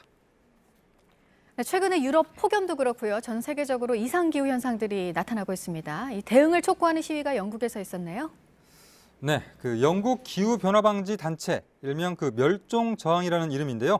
이 단체는 현지 시간 15일에 영국 런던과 브리스톨, 리즈, 글래스고, 웨일스 등 5개 도시에서 동시에 집회를 시작했습니다. 이 단체는 제각각 색을 지닌 대형 보트를 설치해 특정 장소와 다리, 도로 등을 막는 방식으로 비폭력 시위를 해나갈 것이라고 설명했습니다. 당장 행동하라, 액트 나우라는 문구가 적힌 보트 옆으로 도로 한복판에서 시위대는 요가와 또 명상을 하는 그런 방식으로 교통을 방해하기도 했습니다. 네, 끝으로 콩고 민주공화국 동부 최대 도시 고마시에서 남성 1명이 에볼라 감염 환자로 확인됐다는 소식입니다. 보건당국은 해당 환자가 지난 9일 최초로 증상이 나타났다며 감염 사실이 신속히 확인돼 에볼라가 확산할 가능성은 낮다고 설명했습니다. 민주콩고 동부에서는 지난해 8월 에볼라가 발병한 이후 지금까지 1,655명이 목숨을 잃었습니다. 지금까지 아침엔 지금 JTBC 이재승입니다.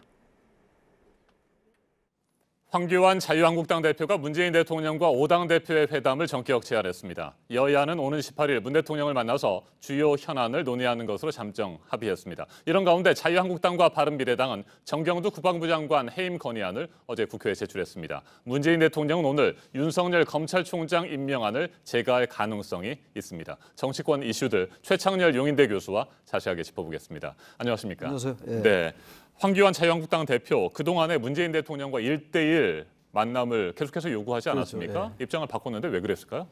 지난 이제 5월 달에 문재인 대통령이 처음 이제 5당 대표 회동을 제안했었는데 네. 그 이후로 이제 황교안 대표가 1대1 회동 제안을 역제안하고 또 다시 청와대에서는 그럼 이제 5당 대표 만난 다음에 1대1로 만나자. 그러고 난 다음에 또 황교안 대표가 일단 3당 원내교섭단체 만난 다음에 그다음에 1대1 만나자. 이렇게 계속 이제 왔다 갔다 하다가 지난 8일 날 이해찬 대표가 다시 5당 대표를 제안했거든요. 근데 여기에 대해서 이제 받아들였는데 그동안 계속 이제 그 경제 위기, 경제 보복, 일본의 경제 보복에 따른 위기 이런 것들이 증폭돼 왔잖아요. 이런 상황 속에서 계속 어떤 회담의 의제나 형식에만 집착하다 보면은 오히려 여론이 악화될 것 같은 그런 우려가 있었을 것 같고요.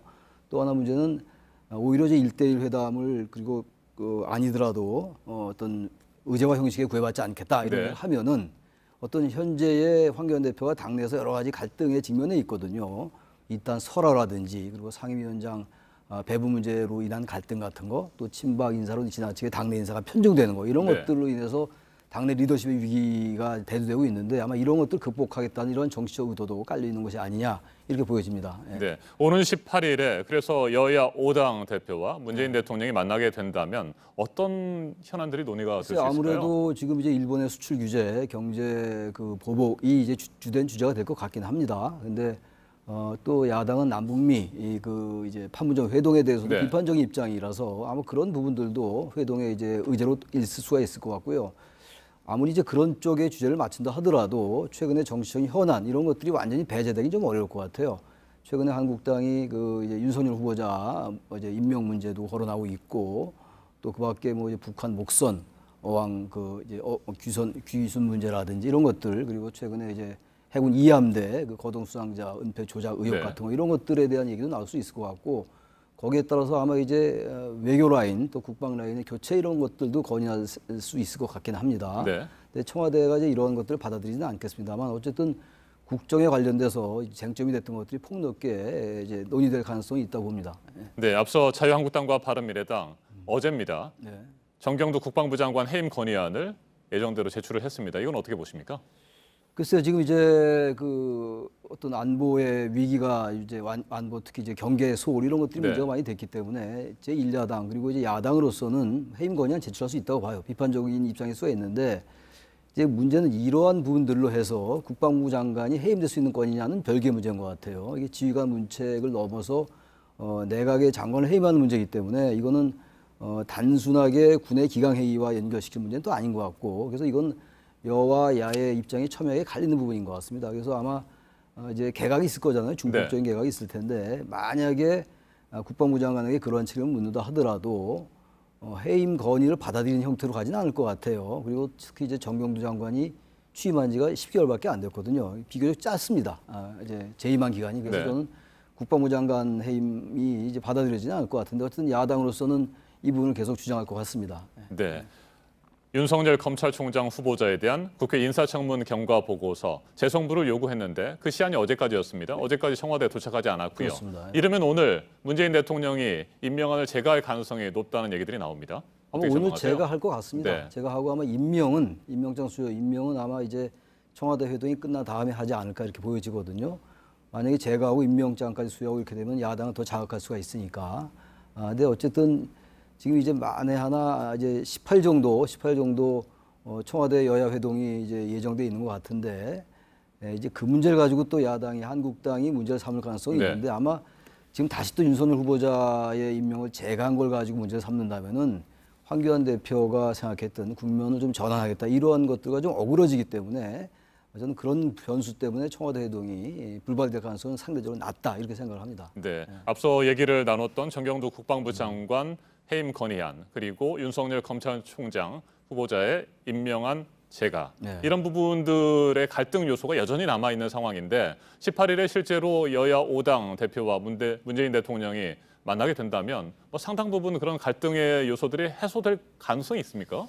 글쎄요, 한번 만나는 걸로 완전하게 해소되기 네. 쉽지 않을 것 같아요. 지금 일단 대통령과 여야 대표가 만난다는 그 자체 의미가 있는 것이기 네. 때문에 만난다는 자체가 그 회동에서 뭐 그런 이제 여야의 아주 첨예하게 이해가 갈리는 이런 문제까지 완벽하게 해소되기는 어려울 것 같은데 아무튼 지금 정경두 장관 해임 건의안이 사실 통과될 확률도 낮고요, 사실은. 네. 또 본회의를 2번 열어야 되거든요. 장관 해임안을 건의하면 그게 발의되고 나서 그러니까 본회의 보고되고 입사 시간 이내 72시간 그 사이에 이제 통과가 돼야 되는 것이기 때문에 본회의를 2번 열어야 됩니다. 한 번 네. 가지고 안 되게 됐어요, 국회법상.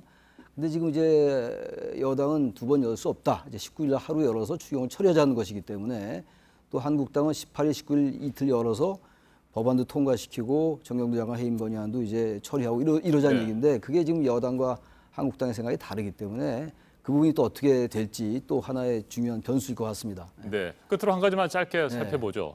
최근 조국 청와대 민정수석이 페이스북에 올린 자료와 글이 여러 가지 논란을 일으키고 네. 있습니다. 어떻게 평가하세요? 그래서 이제 그 일본의 그 이제 통상보복에 네. 관련된 문제인데 최근에 이제 그 방송사에서 이제 그 방영한 드라마가 있어요.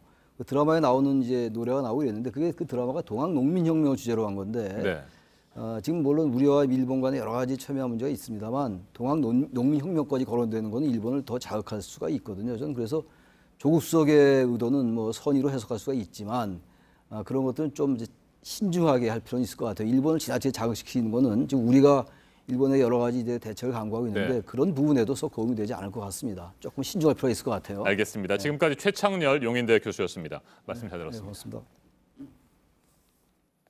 지난 2015년 제일모직과 삼성물산 합병 당시 잘못된 합병 비율 때문에 이재용 삼성전자 부회장이 4조 원 넘는 이득을 봤다는 분석이 나왔습니다. 검찰은 김태한 삼성바이오로직스 대표에 대한 구속영장을 청구할 방침입니다. 이제 남은 사람은 이재용 부회장입니다. 이도성 기자가 보도합니다. 지난 2015년 제일모직과 삼성물산을 하나로 합치면서 삼성 측이 내놓은 합병 비율은 1대 0.35입니다. 제일모직 한 주의 가치가 삼성물산 3주 정도라는 뜻입니다. 낮은 평가를 받은 삼성물산 측 주주들은 반발했지만 최대 주주인 국민연금이 찬성하며 반대 의견은 힘을 잃었습니다. 국민연금이 창구했던 안진과 삼정 두 회계법인의 보고서는 삼성의 요구대로 작성됐다는 의혹이 제기됐습니다. 참여연대는 제대로 계산했다면 합병 비율이 최대 1대 1.36이 됐어야 한다고 밝혔습니다. 삼성물산이 가진 현금성 자산 1조 7,500억 원을 무시하고 영업가치를 낮춰 평가한 것을 바로잡은 결과입니다. 참여연대는 잘못된 합병 비율 때문에 이재용 부회장이 아낀 돈이 4조 원이 넘는다고 추산했습니다. 반대로 국민연금은 많게는 6,700억 원 넘게 손해를 본 셈이라고 덧붙였습니다. 최근 검찰은 김태한 삼성바이오 대표를 4번 이상 조사했습니다. 조만간 바이오 사업의 가치를 부풀린 자본시장법 위반과 사기 혐의 등을 적용해 구속영장을 청구할 방침입니다. 이후 이 부회장을 소환 조사하는 방안도 검토하고 있습니다. JTBC 이도성입니다.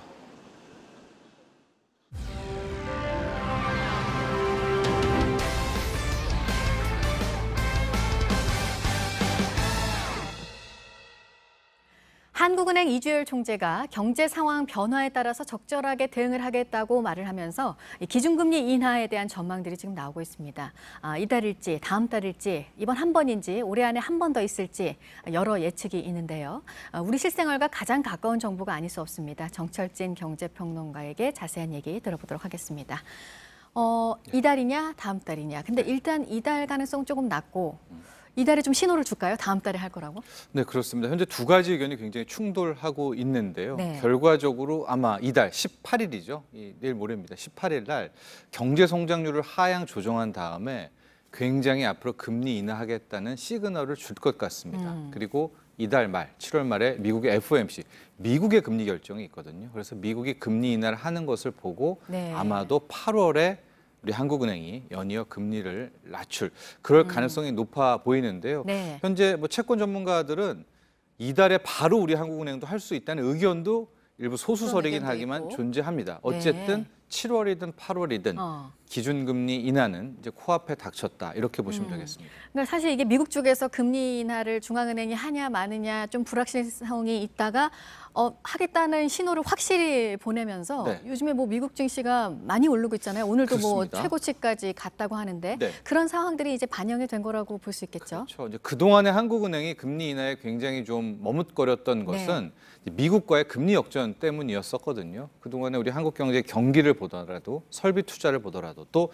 미중 무역 전쟁에 따른 수출 부진, 최근에 있었던 일본의 경제 보복 여러 가지 요인을 봐도 이제 금리 인하를 통한 경기 부양 카드를 써야 하는데 우리만 금리 인하를 할 경우에는 미국과의 금리 차가 너무 벌어진단 말이죠. 그러니까 미국이 오히려 우리보다 금리가 더 높은 그런 상황인데 지금 미국의 분위기를 보면 연준이 거의 이달에 금리 인하를 하겠다. 나아가서 앞으로도 금리 인하에 추세적 금리 인하를 하겠다라는 사인을 거의 확실하게 주고 있기 때문에 한국은행도 아마 여기에 힘을 얻어서 이제 금리 인하에 대해서 본격적으로 시작하려는 그런 모습을 보이고 있습니다. 그래도 그러니까 거기에 따라서 우리도 올해 한 번을 할지 두 번 할지도 그러면 미국 상황을 봐서 결정을 할까요? 그렇죠. 뭐 시기를 좀 보면은요. 이제 미국은 이제 FOMC 회의가 7월에 있고요. 이달 말에 있습니다. 8월에는 없습니다. 그다음에 9월, 10월 이렇게 있고 우리나라 같은 경우에는 7월, 8월에 있는데 9월에 없거든요. 그다음에 10월 이렇게 10월, 11월 이렇게 나가게 되니까 미국이 이달 말에 하게 되면 우리가 8월에 하게 되고요.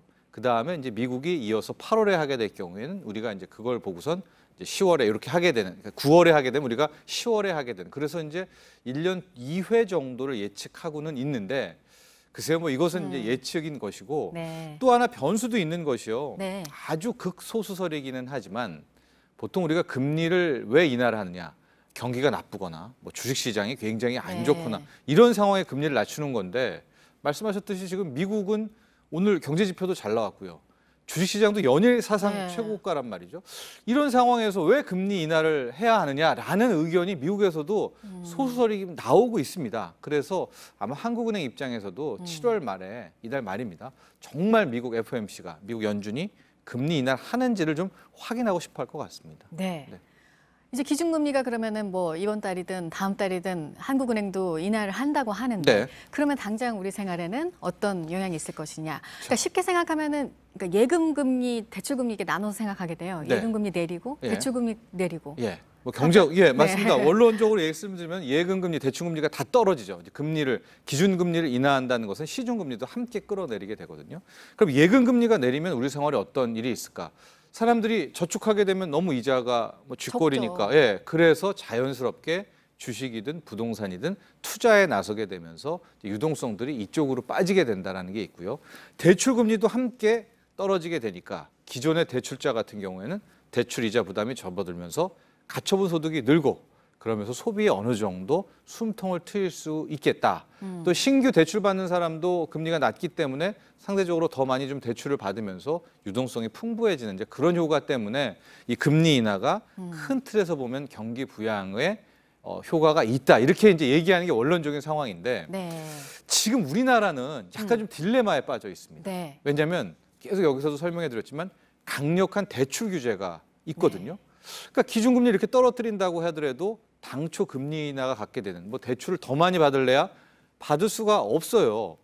그래서 과연 이 가계 생활에 이 금리 인하가 어떤 효과를 줄 수가 있을까? 대출 규제가 이렇게 있는 한. 원론적으로 이해할 수가 없는 상황이군요. 그렇죠. 그러니까 상징적인 효과라는 차원이 많고 기업들 같은 경우에도 이미 굉장히 싼 금리에서 대출을 받아서 자금을 쓰고 있거든요. 그러니까 기업 차원에서도 금리 인하가 큰 효과가 있을까? 이런 조금은 뭐 약간 좀 이제 반론도 나오고 있어서 네. 아마 이 한국은행의 금리 인하라는 것이 경기 부양에 있어서는 실제적인 효과보다는 상징적인 효과가 더 크다. 이렇게 분석도 가능합니다. 지금 강력한 대출 규제를 얘기하셨으니까 그 강력한 대출 규제는 바로 부동산 때문이었잖아요. 그렇습니다. 최근에 뭐 어떤 카드를 쓰네 마네 지금 얘기도 나오고 있는 상황인데 규제를 네. 더 강하기 위해서. 네. 기준금리가 인하되면 부동산 시장으로는 또 어떻게 연결을 시켜볼 수 있을까요? 이것도 원론적으로 이해하기가 어려운 건가요? 어려운 굉장히 역설과 역설이 계속되고 있는데요. 이제 대출 규제는 버티고 있죠.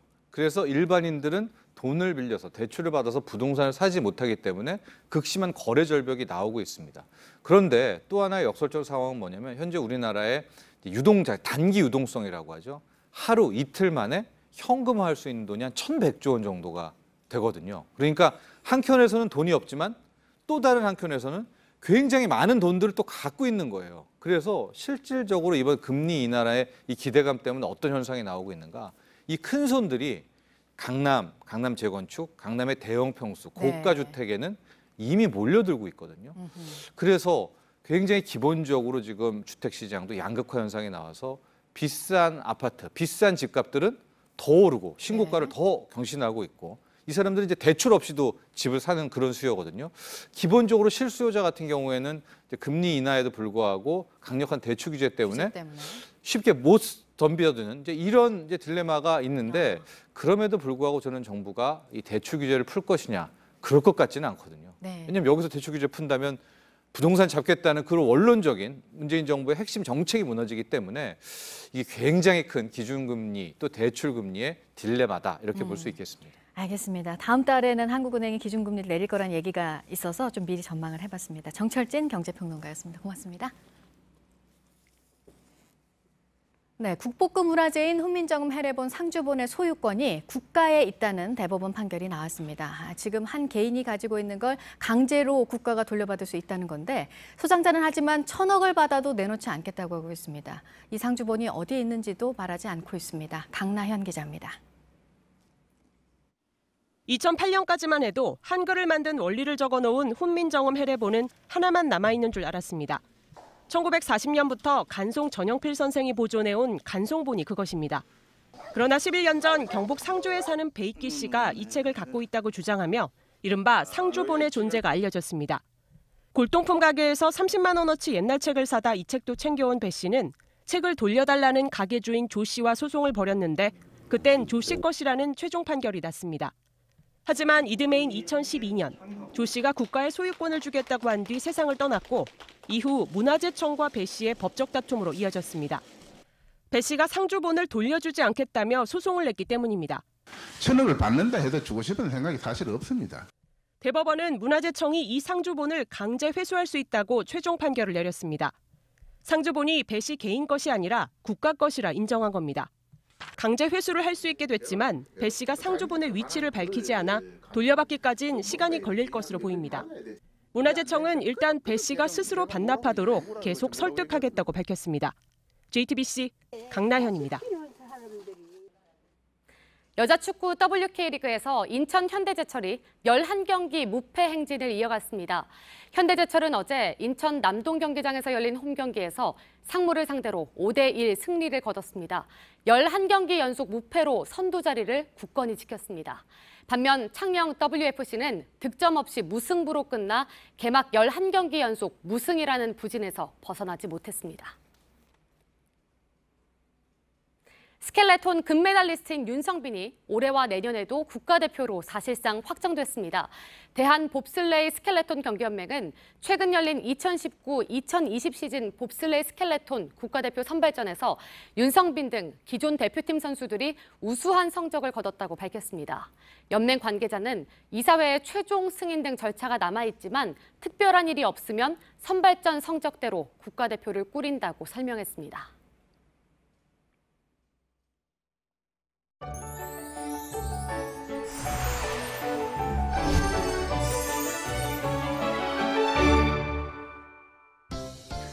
밤사이 내륙 곳곳 많은 비가 쏟아졌고요. 지금도 서울과 강원 등지에 소나기가 지나고 있습니다. 안개도 끼어 있는 등 시야 상황이 좋지 않아서 안전운전 하셔야겠습니다. 오늘 계속해서 소나기 소식이 있습니다. 오전에는 주로 중북부 지역에 집중되겠고요. 오후에는 내륙 대부분 지역에 쏟아지겠습니다. 미세먼지는 일평균 보통 수준 예상되지만 대기 정체로 인해 중서부 지방은 농도가 다소 높겠습니다. 낮 기온은 서울이 31도, 전주와 광주가 32도, 대구가 30도로 어제보다 더 덥겠습니다. 북한도 곳곳 소나기가 지나겠고요. 낮 기온은 30도 안팎으로 예상됩니다. 내일도 경기 동부와 강원 영서에는 오후 한때 소나기가 지나겠습니다. 한편 내일부터 금요일까지 남부지방을 중심으로 장맛비 소식 들어있습니다. 기상정보였습니다. 아침엔 뉴스워치, 오늘 하루 관심을 가지고 지켜봐야 할, 기억해야 할 뉴스 끝으로 정리해드립니다. 문재인 대통령이 오늘 윤석열 후보자의 검찰총장 임명안을 제가할지 주목됩니다. 자유한국당과 바른미래당이 윤 후보자의 위증 논란 등을 이유로 계속해서 사퇴를 요구하고 있는 가운데 국회 인사청문 보고서는 재송부 시한인 어제까지 청와대에 도착하지 않았습니다. 오는 18일로 예상되는 문재인 대통령과 여야 5당 대표 회동 이후로 윤 후보자의 임명안 제가를 미룰 것이라는 관측도 나옵니다. 국회 패스트트랙 지정을 놓고 여야가 충돌하면서 벌어진 고발전으로 경찰의 수사 대상이 된 의원들 가운데 민주당 백혜련, 정의당 윤소화 원내대표가 오늘 경찰에 나와서 조사를 받습니다. 내일은 민주당 의원 3명이 이어서 경찰에 나오고 자유한국당은 출석 의사를 밝히지 않고 있습니다. 서울 광화문 광장에 설치됐던 우리공화당의 천막들이 오늘 새벽 철거되었습니다. 서울시의 행정 대집행을 앞두고 우리공화당 측이 자진 철거에 나선 겁니다. 새벽 5시에 시작된 철거 작업은 10분 만에 끝났고 양측의 물리적 충돌은 발생하지 않았습니다. 직장 내 괴롭힘을 금지하는 개정 법안이 오늘부터 시행됩니다. 처벌 규정은 없지만 괴롭힘을 예방하고 가해자를 징계하는 시스템을 만드는 데 중점을 뒀습니다. 오늘 전해드릴 소식은 여기까지입니다. 이상으로 JTBC 뉴스 아침엔 화요일 순서 모두 마치겠습니다. 건강한 하루 보내시기 바랍니다. 고맙습니다.